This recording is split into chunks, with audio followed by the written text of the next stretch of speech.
ఇక్కడ అప్సిగూడ బుందలగడ్డలో కాపురం నడుస్తున్నది. ఎవరు నాకు పట్టించుకుంటలేరు, ఏం లేదు. నేను పట్టించుకొని అన్నీ చూస్తుంటే గేట్లు అయి తాళాలు ఇరగొట్టి వస్తున్నారు.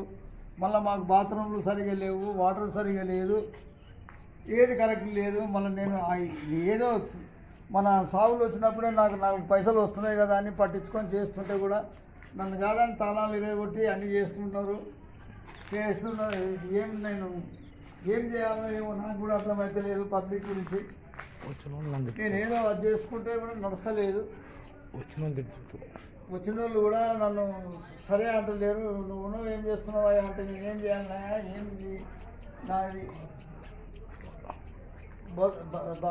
నాకు ఉన్నదే ఈ పరిస్థితి. ఇట్లా ఈ బాత్రూమ్లు ఇట్లున్నాయి, ఇది తీసుడు లేదు, చేసుడు లేదు, అంత ఎత్తేసుడు లేదు, అంత ఎక్కడనే ఉంటున్నది, ఏం లేదు.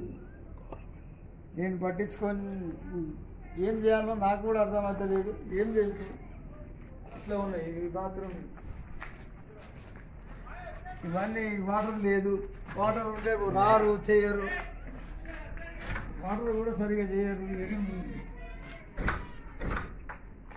ఈ డోర్లు కూడా కరెక్ట్ లేవు. అన్నీ బాత్రూంలో సపోర్ట్ ఏం లేదు నాకు. జిహెచ్ఎంసీ అనేవాళ్ళు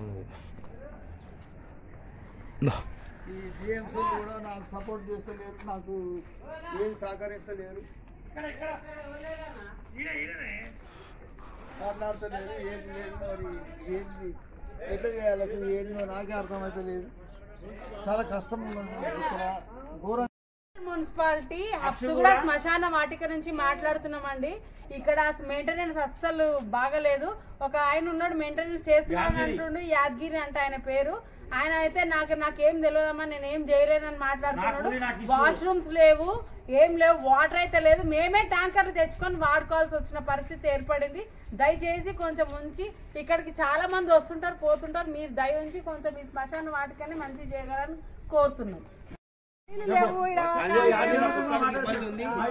నీళ్ళు లేవు, అసలు బట్టలు విందామంటే వీళ్ళు స్నానాలు చేయడం కష్టం అవుతుంది. ఇక్కడ 1000 రూపాయలు పెట్టి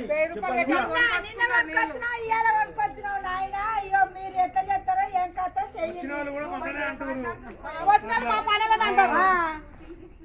చాలా ఇబ్బందికరంగా ఉంది. నువ్వు చెప్పా. మాకు ఇబ్బంది, నీళ్లు లేవు, ఏం లేవు. వచ్చిన వాళ్ళకు చాలా తక్లీఫ్ నడుస్తున్నది. మేమేం చేస్తలేము. ఇక్కడ ఉన్నోళ్ళు లేని వాళ్ళంతా నన్నే అంటున్నారు. ఇక్కడ నేను ఉన్నందుకు మాట్లాడుతున్నారు. ఆ గేట్లు 2 ఇరగొట్టిర్రు రాత్రి. ఇప్పటికి శుభ్రత లేదు, ఏం లేదు, ఊడుసుడు లేదు, ఏది లేదు. ఏం చేస్తారో నాకు తెలుసలేదు, ఏమి సమజ్ అయితే లేదు కూడా. నేను ఉండి కూడా లాభం లేదన్నట్టే ఉన్నది.